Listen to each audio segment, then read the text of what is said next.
2 millones de personas han muerto a causa de estos malos hábitos o de estas malas prácticas alimentarias, empezando por una simple diarrea, luego una deshidratación, desnutrición y llegamos hasta la muerte. Y eso es un tema que a muchos nos preocupa. Uno ve una fruta o un vegetal, lo consume sin preguntarse si realmente hubo un proceso adecuado de limpieza o si realmente forma parte de una cadena que garantice su calidad.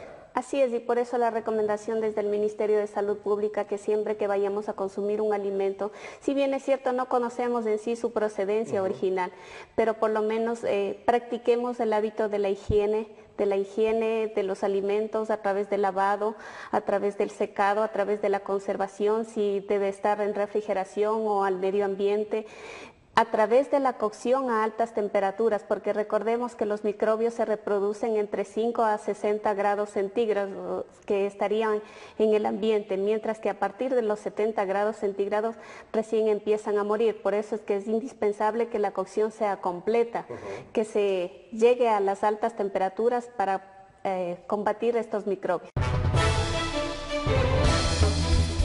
Ayer hice varias cosas. En primer lugar, participé en una ceremonia de graduación de 36 estudiantes de nuestro programa Horizontes Universitarios.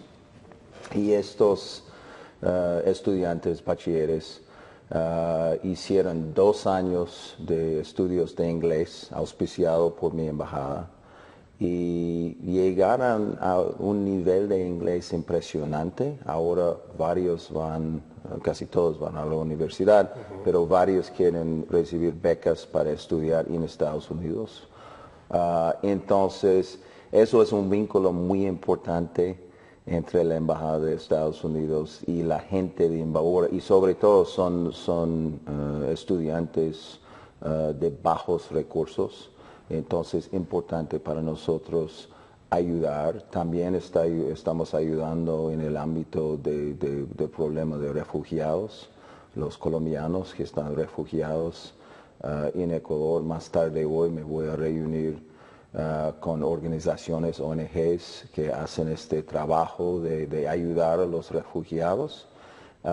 También me voy a reunir con autoridades, el prefecto, el alcalde de Ibarra. También ayer hice una reunión con más o menos 80 conciudadanos míos viviendo en Cotocachi. Y obviamente hay una comunidad muy importante, unos 500 se dice de estadounidenses viviendo en Cotocachi, más en la provincia. Entonces, los vínculos entre Estados Unidos y Ecuador, y siempre hablo de los vínculos humanos, económicos también. Estados Unidos sigue siendo el primer socio comercial con el Ecuador. Vínculos de seguridad, estamos trabajando estrechamente con la Policía Nacional, por ejemplo, en la lucha contra el narcotráfico, contra la trata de personas, que es un problema yo sé que afecta a Imbabura. Entonces, muchos vínculos que tenemos entre los dos países. Hoy estamos trabajando ya aproximadamente 1 año y medio en lo que hemos denominado el Código Ingenios. Este Código Ingenios pretende confluir un nuevo marco regulatorio para el campo de la ciencia, la tecnología, la innovación, los saberes y fundamentalmente la propiedad intelectual.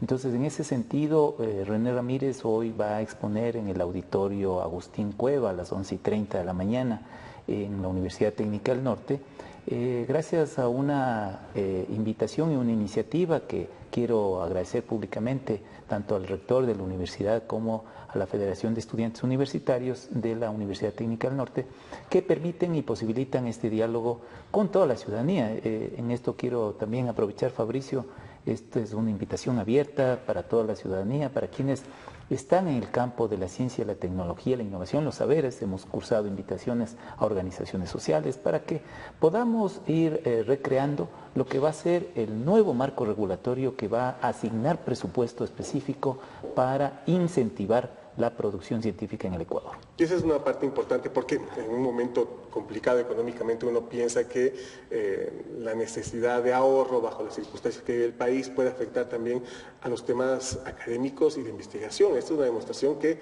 no hay una afectación, hay una política clara de que el tema financiero no genera una afectación a este tipo de proyectos.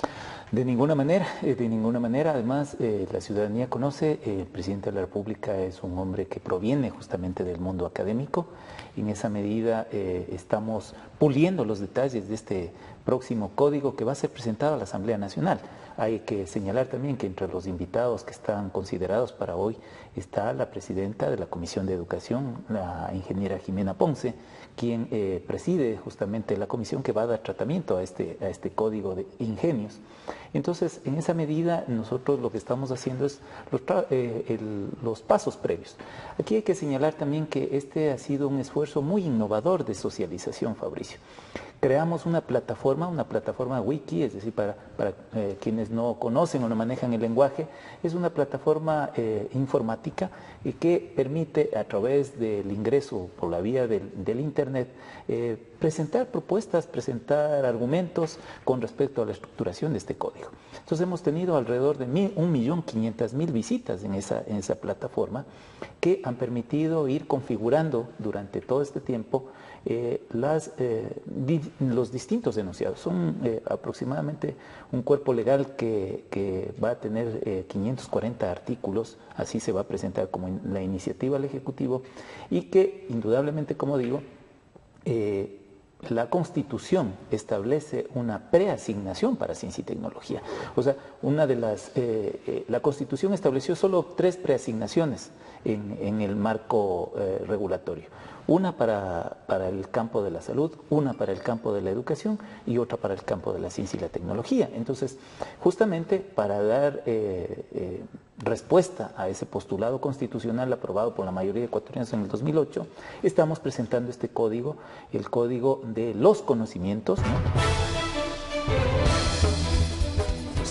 Sí, mira, Fabricio, la verdad es que no solo la bicicleta aquí es lo que debe estar aquí en debate, ni mucho menos, sino son las ciudades amigables, las ciudades más incluyentes. El caminar, el recorrer, el recuperar la propiedad ciudades de espacios que públicos. te faciliten a ti que te sientas cómodo en tu ciudad, en un parque, que tengas actividades culturales, no solamente el espectáculo de fin de semana, del concierto y cosas así, no, actividades educativas, actividades culturales, que las ciudades sean más amigables, que el centro se pueda habilitar hasta la noche, ¿no es cierto?, para que haya vida. Son espacios muertos.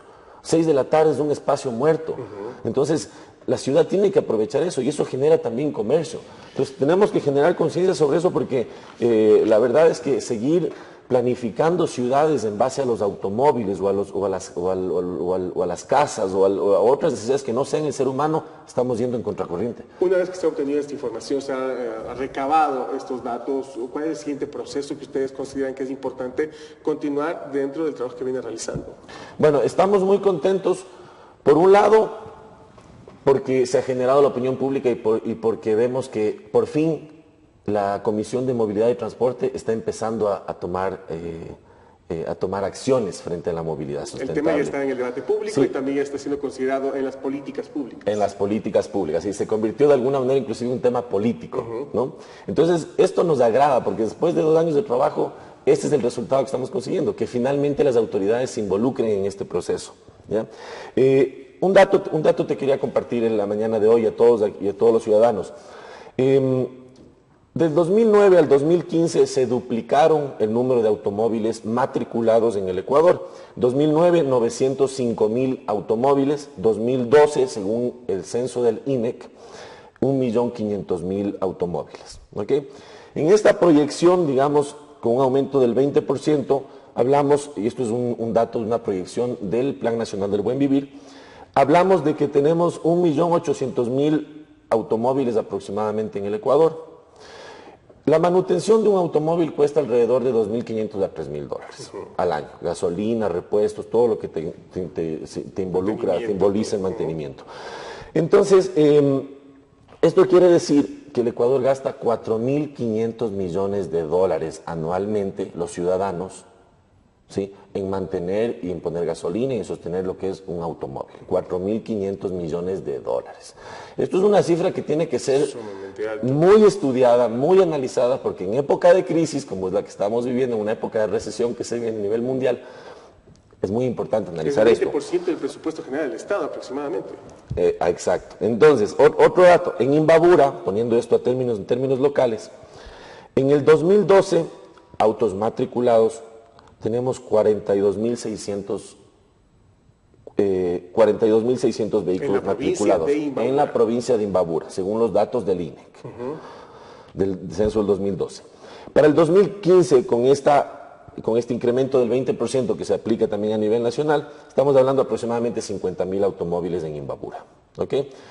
Recordemos que Ibarra tiene casi 200.000 habitantes, Otavalo 100.000 y el resto de ciudades. Es decir, Ibarra tiene el 45% de la población de Imbabura vive en esta ciudad. De esos 50.000 autos, ¿sí?, estableciendo esta ecuación con un promedio de $2.500 que cuesta la manutención de un auto, gasta la ciudadanía $125 millones en Imbabura, son gastados anualmente en la manutención de los automóviles. De estos automóviles, el 95% son particulares. Porque mire usted lo que dice la Constitución de la República. Porque claro, cuando no entendemos que esta Constitución, ese cambio de concepto del Estado garantista y constitucional de derechos, nunca ponderamos derechos cuando se refiere a las garantías constitucionales. Y mire usted lo que dice la Constitución, no lo digo yo, lo dice la Constitución. ¿Qué dice la Constitución? En el artículo 76 dice, en todo proceso en la que se determinen derechos y obligaciones de cualquier orden, se asegurará el derecho al debido proceso que incluirá las siguientes garantías básicas. Y el literal L dice, las resoluciones de los poderes públicos deberán ser motivadas. No habrá motivación si en la resolución no se enuncian las normas jurídicas, los principios en que se fundamenta y no se explica la pertinencia de su aplicación a los antecedentes del hecho.